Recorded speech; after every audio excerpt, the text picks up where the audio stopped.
नमस्कार, खबरों की खबर में आपका स्वागत है। दिल्ली के बॉर्डर्स के ऊपर ये जो फर्जी किसान आंदोलन चल रहा है, ये जो फर्जी किसान नेता राजनीतिक दलों के साथ मिलकर तमाशा कर रहे हैं, इनसे जुड़ी हुई आज दो ऐसी खबरें आई हैं जिससे इनके होश उड़ चुके हैं। उनका मुंह काला हो गया है, वो नेताओं का, उन पत्रकारों का, वो मीडिया हाउसेस का जो अब तक इस नैरेटिव को पैडल कर रहे थे, लोगों को ये बता रहे थे कि ये तो बड़ा जुल्म हो रहा है।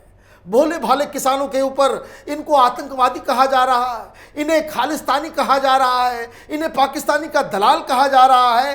तो आज दो ऐसी खबरें आई हैं जिससे इस बात की पुष्टि हो रही है कि जिन आरोप इन लोगों के ऊपर लग रहे थे वो वाकई कोई अफवाह नहीं, इन आरोपों में दम है। और इसलिए जो दो खबर मैं देने वाला हूं आपको, वो आपको भी हैरान कर देगा। पहली खबर, एक शख्स जो लाल किले के ऊपर तिरंगे के अपमान के उस शर्मनाक घटना में जिसकी भूमिका थी, उसे दिल्ली के एयरपोर्ट पे गिरफ्तार किया गया। वो भाग रहा था, वो हिंदुस्तान का नागरिक भी नहीं है, लेकिन वो सिर्फ इस चीज को लेकर के वो भाग रहा था क्योंकि दिल्ली पुलिस उसकी तलाश कर रही थी। उसे गिरफ्तार किया गया है। एक और संदिग्ध को गिरफ्तार किया गया है। इन दो गिरफ्तारियों में बहुत सारी बातें छिपी हुई हैं जिन्हें समझना जरूरी है। इसकी डिटेल मैं आपको आगे दूंगा, लेकिन जो उससे भी बड़ी खबर आई है कि ईडी जो लगातार इस पूरे आंदोलन की तहकीकात में जुड़ी हुई थी कि पैसा कहां से आ रहा है, ये जो ड्राई फ्रूट्स बांटे जा रहे हैं, वहां जो बिरयानी खाई जा रही है, वहां जो माउंटेनियरिंग करने वाले जो टेंट्स होते हैं महंगे, वो कहां से आ रहे हैं, पैसा किधर से आ रहा है। तो इसकी तहकीकात में ईडी को ऐसे 700 लोगों के ट्रांजैक्शंस के बारे में पता चला है जो हवाला के रैकेट के जरिए इस आंदोलन को फंड कर रहे थे। 700 की संख्या। अब ये समझिए ये किस तरह की साजिश है। लेकिन मैं आपको इसके बारे में कुछ डिटेल दूं। मैं आपको बताता हूं कि टाइम्स नाउ में जो इसकी तहकीकात जब शुरू हुई थी तो ईडी क्या तहकीकात कर रही थी उसके बारे में लिखा गया। उस रिपोर्ट को देखिए। द मनी फ्रॉम हवाला racket and human trafficking ring is being probed by ED's Jalandhar unit, and the money is allegedly coming to one of the logistics provider of the farmer agitation. Part of the logistic is being handled by a group which is championing the cause of the radical Sikh, particularly in Canada and United Kingdom. The group, according to the sources, is acting as a funnel for that money which is coming into India. अब ये समझिए कि ED के पास ये जानकारी जब आई कि ये जो आंदोलन चल रहा है, इसे जो सिख संगठन, जो खालिस्तानी संगठन है, जो बहुत सारे संगठनों के नाम जो सामने आ गए हैं, उनके जरिए ये पैसा हवाला रैकेट के जरिए यहाँ पे भेजा जा रहा है। कुछ मोडस ऑपरेंडी इसका इस तरह से निकल रहा है कि वहाँ पे जो सिख संगठन के जो लोग हैं, ये जो खालिस्तानी ऑर्गेनाइजेशंस के जो लोग हैं, वो लोगों को फोर्स कर रहे थे कि आप पैसे दें, और वो पैसा वहाँ से अलग अलग खातों के जरिए, हवाला रैकेट के जरिए पंजाब के गाँव में, वेस्टर्न यूपी के गाँव में उसे भेजा जाता था। और वो पैसा इन जो यहाँ पे जो दिल्ली के अंदर में जो ऑर्गेनाइज कर रहे हैं सारी चीज़ों को, उसके पास पहुँचाया जाता था। मतलब ये कि ये कोई ऐसा नहीं है कि वहाँ पे जो दिन भर जो खाना, दिन भर ये जो शराब, ये डीजे, ये 5 स्टार लग्जरियस आंदोलन जो चल रहा था, वो हवा में नहीं हो रहा था, लोगों के पैसे से नहीं हो रहा था।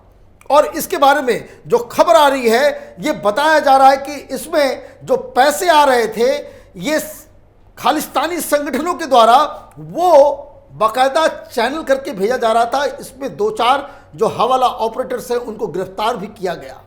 जलंधर के साथ साथ कई जगहों पे ईडी ने छापामारी की, और छापामारी करने के बाद अब ये पता चल रहा है कि 700, मतलब ये कि ये जो आंदोलन था, ये किसानों का आंदोलन नहीं है।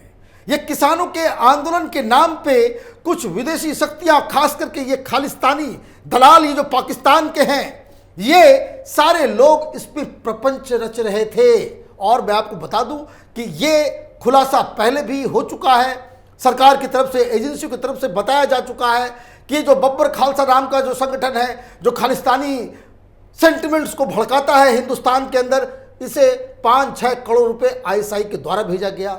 ये जो सारे लोग, ये जो मोह धारीवाल, ये पन्नू, ये सारे के सारे पाकिस्तानी एजेंट्स की तरह काम कर रहे थे।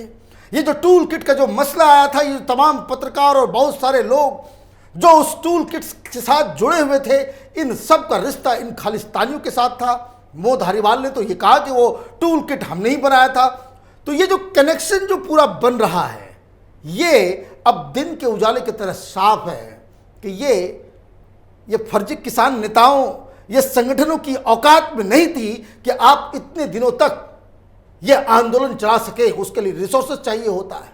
बाहर से तस्वीरें लग रही थी कि ठंड में हमारे ये जो आंदोलनकारी हैं, ये ठंड में बिल्कुल ही आंदोलन कर रहे हैं, कितनी बड़ी बात है। ये मीडिया भोंपू बज रहा था। लेफ्ट ट्रिपल कबाल के द्वारा मालूम चल रहा है कि उस टेंट्स के अंदर हीटर्स लगे हुए थे। वाह, किस तरह का आंदोलन है। अभी मालूम चल रहा है एसी लगाने की तैयारी हो रही है। तो ये सारे पैसे जो आ रहे थे, तो आसमान में होता नहीं है, इसके लिए पैसे लगते हैं। और ये पैसा इसी हवाला रैकेट के जरिए यहां तक पहुंच रहा था। कैपिटल टीवी बार बार इस सवाल को उठा रहा था कि ये पैसे आ कहां से रहे हैं, किस चीज का पैसा है। ड्रग्स का पैसा है, प्रोस्टिट्यूशन से कमाया हुआ पैसा है, हवाला का पैसा है, पाकिस्तान का पैसा है, चीन का पैसा है, किसका पैसा है। इसका कोई जवाब अभी तक किसी भी किसान नेता ने नहीं दिया और कोई हिसाब भी नहीं दिया। अन्ना हजारे का आंदोलन हुआ था, जितने भी चंदे आते थे, जो कुछ होता था, उसका हिसाब किताब पब्लिक किया जाता था। इस आंदोलन में बेतहाशा खर्च तो हो रहा है, लेकिन हिसाब देने वाला कोई नहीं है। ऐसा भी नहीं है कि बहुत सारे लोगों ने पैसे यहां पे चंदा इकट्ठा कर लिया हो, क्योंकि तो अनपॉपुलर आंदोलन चल रहा है। जनता का इसमें कोई समर्थन नहीं है, किसानों का समर्थन नहीं है। ये किसान संगठनों के द्वारा प्रायोजित और खालिस्तानियों के द्वारा फंडेड ये आंदोलन चल रहा था। ये पाकिस्तान और इसका ये एलिमेंट, ये अब बिल्कुल साफ हो गया है। अब ये चेहरा अपना छिपाते फिरेंगे, क्योंकि ये खुलासे जब होंगे, जब इनके ऊपर कार्रवाई की जाएगी, जब ये जेल के अंदर ठूसे जाएंगे, तब ये बता भी नहीं पाएंगे कि ये हमारे साथ जुल्म हो रहा है। क्योंकि यही बात को लेकर के ये लगातार अपना डिफेंस दे रहे हैं कि हम तो अन्नदाता हैं, गरीब किसान हैं। और गरीब किसान की बात है तो आप देखिए कि किस तरीके से आज 2 शख्स की गिरफ्तारी हुई। एक शख्स का नाम है मनिंदरजीत सिंह। इस तस्वीर को देखिए, ये तस्वीर उस दिन की है, 26 जनवरी की है, जब ये शख्स लाल किले पे कोहराम मचा रहा था। और ये है कौन, तो इसके बारे में मालूम चला कि ये एक डच नेशनल है और ये बर्मिंघम यूके में रहता है। कारोबारी क्या है, ये वहां पे मजदूरी करता है। लॉकडाउन की वजह से वो हिंदुस्तान आया, ये तो बता रहा है वो कि वो लॉकडाउन की वजह से आ गया। लेकिन कई जगहों से ये रिपोर्ट भी आ रही है, जो सरकारी एजेंसियां बता रही हैं कि जिस तरीके से यूपी का वो लड़का जो ट्रैक्टर की वजह से जिसकी मौत हो गई, ट्रैक्टर पलटने की वजह से, वो ऑस्ट्रेलिया से आया था। तो ये जो खालिस्तानी संगठन, जिन लोगों ने लाल किले के ऊपर खालिस्तान का झंडा फहराने के ऊपर जो इनाम रखा था, इन लोगों ने वहां पे बैठे, जो गुरुद्वारे में बैठ करके इन लोगों ने लोगों का ब्रेन वॉश करके वहां से लोगों को भेजा गया। कनाडा से बहुत सारे लोग आए इस काम के लिए। ये ठीक उसी तरीके से आए थे जिस तरीके से आम आदमी पार्टी के प्रचार में, पंजाब के चुनाव में ये खालिस्तानी पंजाब में कैंपेनिंग कर रहे थे, उसी तरीके से इन लोगों को यहां भेजा गया। और ये अब जब इनके ऊपर केस हो रहा है, जब इनकी पहचान कर ली गई, तो ये भागने की फिराक में थे। तो फर्जी दस्तावेज बना करके ये शख्स इंदिरा गांधी इंटरनेशनल एयरपोर्ट से भागने की फिराक में था, लेकिन इसे धर दबोचा गया। और ये इसकी हिस्ट्री शीटर है। ये पहले भी दंगा भड़का चुका है, इसमें इसका नाम आ चुका है। और दूसरी जो गिरफ्तारी हुई है, ये खेमप्रीत सिंह की है। ये दिल्ली का रहने वाला है। और ये जब से ये 26 जनवरी के दिन वो जो शर्मनाक घटना हुई, उसके बाद से ये भागता फिर रहा था, अपने रिलेटिव के यहाँ छुपा हुआ था। अब तक 150 लोग पकड़े गए हैं इस आंदोलन के चक्कर में, और ये लोग उस 26 जनवरी के शर्मनाक घटना के ये आरोपी हैं। अब जब ये पकड़े जा रहे हैं, अब इनसे पूछताछ की जा रही कि भाई तुम बर्मिंघम से यहाँ क्या करने आए थे। आपको याद होगा कि जब ये किसान आंदोलन चल रहा था, बर्मिंघम में सबसे बड़ी ट्रैक्टर रैली 26 जनवरी को बर्मिंघम में निकली थी। उसके बाद उन लोगों को नोटिस भी दिया गया था कि भाई वहाँ पे लॉकडाउन है, आप लोग बर्मिंघम में कानून व्यवस्था बना के रखें। तो ये सारी चीज़ें बिल्कुल एक फुल सर्किल बनती चली जा रही है, और ये साफ साफ लग रहा है कि ये किसान आंदोलन के नाम पे हिंदुस्तान को बदनाम करने की जो साजिश रची गई, देखिए किस तरीके से यही खालिस्तानियों ने, यही जो पूरा जो वोट बैंक पॉलिटिक्स जो इंग्लैंड का है, उसको लेकर के आप ब्रिटिश पार्लियामेंट के अंदर हिंदुस्तान की डेमोक्रेसी, हिंदुस्तान में के जो फॉर्म लॉज क्या बना रहा है, उस पर आपने डिबेट करवा दिया। वो सिग्नेचर कैंपेन कौन चलवा रहा है?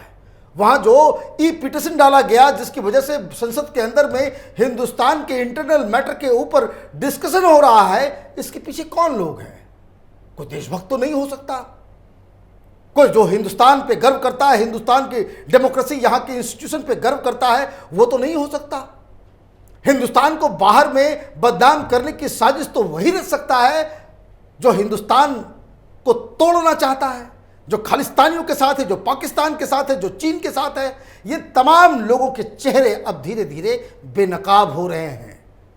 इसमें कोई शक या सुबह की कोई गुंजाइश ही नहीं है कि ये सारा का सारा तिकड़मबाजी, ये जो किसान नेता जो थके हारे चुनाव में जिनकी जमानत जब्त हो गई, इन लोगों ने मोदी सरकार को घेरने के चक्कर में हिंदुस्तान को ही तबाह और बर्बाद करने की साजिश में ये लोग शामिल हो गए, और इन लोगों के खिलाफ कड़ी से कड़ी कार्रवाई करने की अब ज़रूरत है, क्योंकि अब बहुत सारी कहानियां, बहुत सारे एविडेंसेस अब सामने आ चुके हैं। हमारी नज़र इन तमाम खबरों पे बनी रहेगी। आप देखते रहिए कैपिटल टीवी। हमारे वीडियोस को लाइक कीजिए, शेयर कीजिए और हमारे चैनल को सब्सक्राइब कीजिए। धन्यवाद। अगर आपको हमारा वीडियो पसंद आया हो तो इसे लाइक करें, हमारे चैनल को सब्सक्राइब करें और हाँ, बेल आइकन दबाना ना भूलें ताकि आप तक हमारे वीडियो की नोटिफिकेशन पहुंचती रहे। आप अपना सुझाव हमें कमेंट बॉक्स में दे सकते हैं। हमारे साथ जुड़ने के लिए शुक्रिया।